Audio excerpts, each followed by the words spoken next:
kedudukan yang strategis. Aceh menjadi pusat perdagangan, daerahnya luas dan memiliki hasil penting seperti lada, hasil tambang serta hasil hutan. Oleh karena itu, dalam rangka mewujudkan Pax Mirlandika, Belanda sangat berambisi untuk menguasai Aceh. Kita tahu sejak masa VOC, orang-orang Belanda itu ingin menguasai perdagangan di Aceh. Begitu juga zaman pemerintahan Hindia Belanda. Namun di sisi lain, orang-orang Aceh dan para sultan yang pernah berkuasa tetap ingin mempertahankan kedaulatan Aceh. Semangat dan tindakan sultan beserta rakyatnya yang demikian itu memang secara resmi diduduki dan dibenarkan oleh adanya Traktat London tanggal 17 Maret 1824. Traktat London itu adalah hasil kesepakatan antara Inggris dan Belanda yang isinya antara lain bahwa Belanda setelah mendapatkan kembali tanah jajahannya di Kepulauan Nusantara tidak dibenarkan mengganggu kedaulatan Aceh. Isi Traktat London itu secara resmi menjadi kendala bagi Belanda untuk menguasai Aceh, tetapi secara geografis politis Belanda merasa diuntungkan karena kekuatan Inggris tidak lagi sebagai penghalang dan Belanda mulai dapat mendekati wilayah Aceh. Apalagi pada tahun 1825, Inggris sudah menyerahkan Sibolga dan Natal kepada Belanda. Dengan demikian, Belanda sudah berhadapan langsung wilayah Aceh. Belanda tinggal menunggu waktu yang tepat untuk dapat melakukan intervensi di Aceh. Belanda mulai kusah-kusuk untuk menimbulkan kekacauan di Aceh. Politik adu domba juga mulai diterapkan. Belanda juga bergerak di wilayah perairan Aceh dan Selat Malaka. Belanda sering menemukan para bajak laut yang mengganggu kapal-kapal asing yang sedang berlayar dan berdagang di perairan Aceh dan Selat Malaka. Dengan alasan menjaga keamanan kapal-kapal yang sering diganggu oleh para pembajak, maka Belanda menduduki beberapa daerah seperti Baros dan Singgil. 1 Februari 1858, Belanda menyodorkan perjanjian dengan Sultan Siak. Perjanjian inilah yang dikenal dengan Traktat Siak. Isinya antara lain, Siak mengakui kedaulatan Hindia Belanda di Sumatera. Ini artinya daerah-daerah yang berada di bawah pengaruh Siak seperti Delhi, Asahan, Kampar, dan Indragiri berada di bawah dominasi Hindia Belanda. Padahal daerah-daerah itu sebenarnya berada di bawah lindungan Kesultanan Aceh. Bagaimanapun juga hal itu tentu mengecewakan pihak Kesultanan Aceh. Belanda tampak bergeming dan tidak peduli. Oleh karena itu Aceh mewaspadai sikap dan gerak-gerak Belanda dan mempersiapkan segala sesuatunya untuk menghadapi anektasi tentara Belanda. Perkembangan politik yang semakin menohok Kesultanan Aceh adalah didatanginya Traktat Sumatera antara Belanda dan Inggris pada 2 November 1871. Isi Traktat Sumatera itu antara lain Inggris memberi kebebasan kepada Belanda untuk memperluas daerah kekuasaannya di seluruh Sumatera. Hal ini jelas merupakan ancaman bagi Kesultanan Aceh. Dalam posisi yang terus terancam ini, Aceh berusaha mencari sekutu dengan negara-negara lain seperti Turki, Italia, bahkan juga melakukan kontak hubungan dengan Amerika Serikat.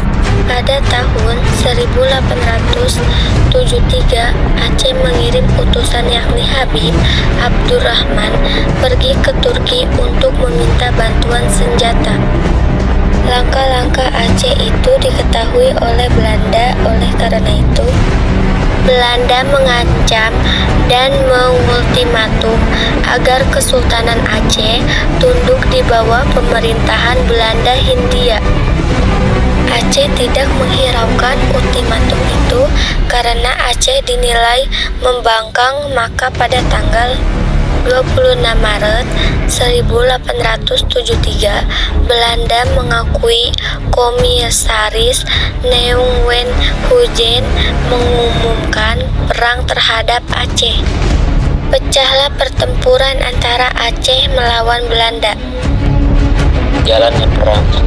Geser tentara Belanda terjadi pada tanggal 5 April 1873. Tentara Belanda di bawah pemimpinan Jenderal Mayor J.H. Holler perlu melakukan serangan terhadap pasukan Aceh. Pasukan Aceh yang terdiri atas para oleh balang ulama dan rakyat terus mendapatkan pura dari pasukan Belanda. Dengan perhatikan hasil laporan spionase Belanda yang mengatakan bahwa Aceh dalam keadaan lemah secara politik dan ekonomi, membuat para pemimpin Belanda termasuk Holler optimis bahwa Aceh segera dapat ditentukan. Oleh karena itu serangan tentara Belanda terus dihentikan, namun pada kenyataan tidak mudah memudahkan para pejuang Aceh. Dengan kekuatan yang ada, para pejuang Aceh maupun memberikan perlawanan sengit.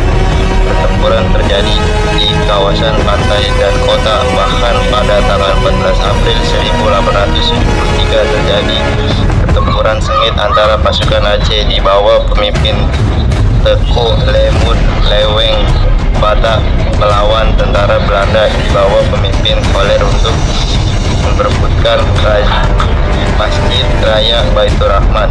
Dalam pertempuran perebutkan Masjid Raya Baitur Rahman ini, pasukan Aceh berhasil membunuh Koller di bawah pohon dekat masjid tersebut. Pohon ini kemudian dinamakan Kohlerboom. Terbunuhnya Kohler menyebabkan pasukan Belanda ditarik mundur ke pantai. Dengan demikian, gagallah serangan tentara Belanda yang pertama ini membuktikan bahwa tidak mudah untuk menentukan Aceh, karena kekuatan para pejuang Aceh tidak semata-mata terletak pada kekuatan pasukan, tetapi juga karena hakikat kehidupan yang didasarkan pada nilai agama dan sosial budaya yang sesuai dengan ajaran Al-Quran. Dalam hal ini, nilai agama senantiasa menjadi potensi yang sangat menentukan untuk menggerakkan perlawanan terhadap penjajah asing. Oleh karena itu, perang Aceh berlangsung begitu lama. Pada tanggal 9 Desember 1873, Belanda melakukan agresi atau serangan yang kedua. Serangan ini dipimpin oleh Jepan Sweeting. Pertempuran sengit terjadi di istana dan juga terjadi di Masjid Raya Baitur Rahman. Para pejuang Aceh harus mempertahankan masjid dari serangan Belanda yang tertutup Masjid Indusi dihujani peluru, dan kemudian pada tanggal 6 Januari 1874 masjid itu dibakar. Pada tanggal 15 Januari 1874, Belanda dapat menduduki istana setelah istana dikosongkan karena Sultan Mahmud Shah II bersama para pejuang yang lain meninggalkan istana menuju ke Leong Batak dan diteruskan ke Bagaraye. Akan tetapi pada tanggal 28 Januari 1874, Sultan meninggal karena wabah kolera. Jatuhnya Masjid Raya Baitur Rahman dan Istana Sultan Belanda menyatakan bahwa Aceh Besar telah menjadi daerah kekuasaan Belanda. Para wali malang ulama dan rakyat tidak ambil pusing dengan catatan Belanda. Mereka kemudian mengangkat putra mahkota Muhammad Daud Shah setelah Sultan Aceh.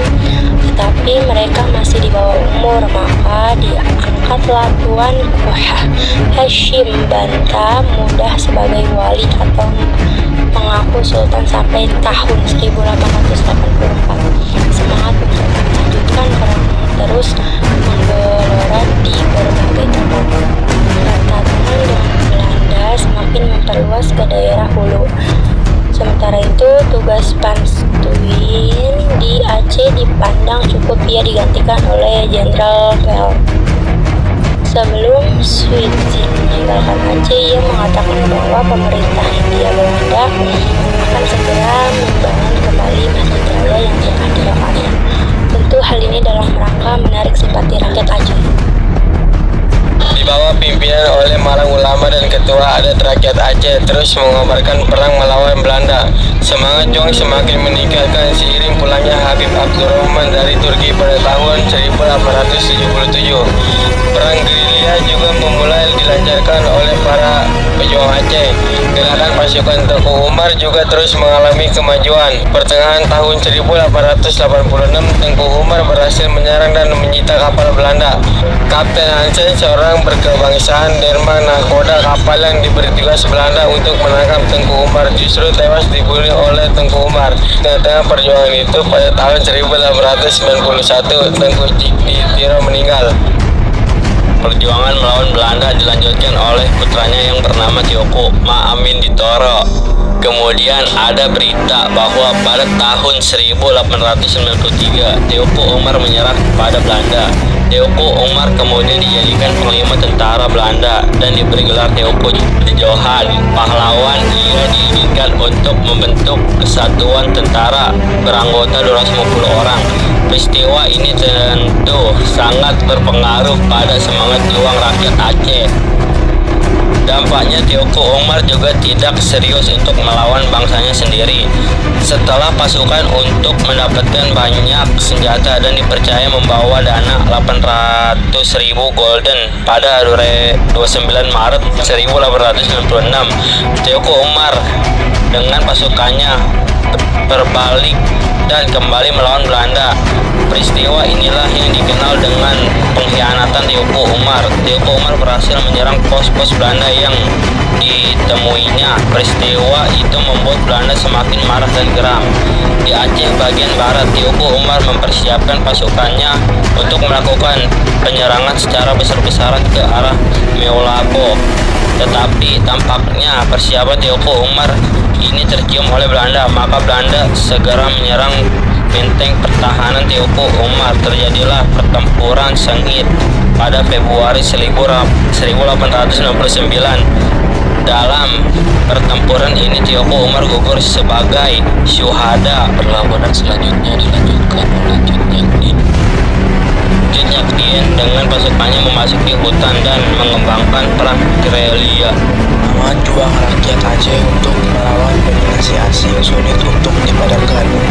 Nyak Dien terus mengobarkan perang jihad dengan berkiranya, tetapi setelah pos pertahanan pasukannya dikebut tentara Belanda pada tahun 1906, Cut Nyak Dien berhasil ditangkap.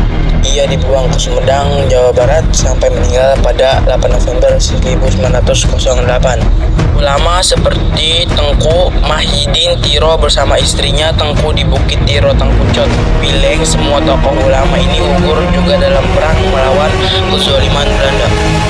Ulama terakhir yang mengadakan perlawanan adalah Tengku Maat Tiro. Tengku Maat Tiro berhasil ditembak mati oleh Belanda pada tahun 1911. Di pesisir utara dan timur Aceh, Tengku Ben Perak, ayah Cut Mutia, dan Tengku Cik Tinong, suami Cut Nyak Mutia, memimpin. Setelah ayah dan suaminya gugur, Cut Nyak Mutia melanjutkan perang perlawanan kekejaman Belanda. Cut Nyak Mutia sesuai dengan pesan suaminya Tengku Citinong sebelum ditembak mati oleh Belanda disarankan untuk menikah dengan Pang Nanggore. Oleh karena itu, Cut Nyak Mutia dapat bersama-sama melawan Belanda dengan Pang Nanggro. Pada 26 September 1910 terjadi pertempuran sengit di Payacicem. Nanggro tewas, Cut Nyak Mutia berhasil meloloskan diri, tetapi Cut Nyak Mutia akhirnya dapat didesak dan gugur. Tokoh-tokoh Teuku Umar, Tengku Cik Tiro, Cut Nyak Dien, Cut Nyak Mutia,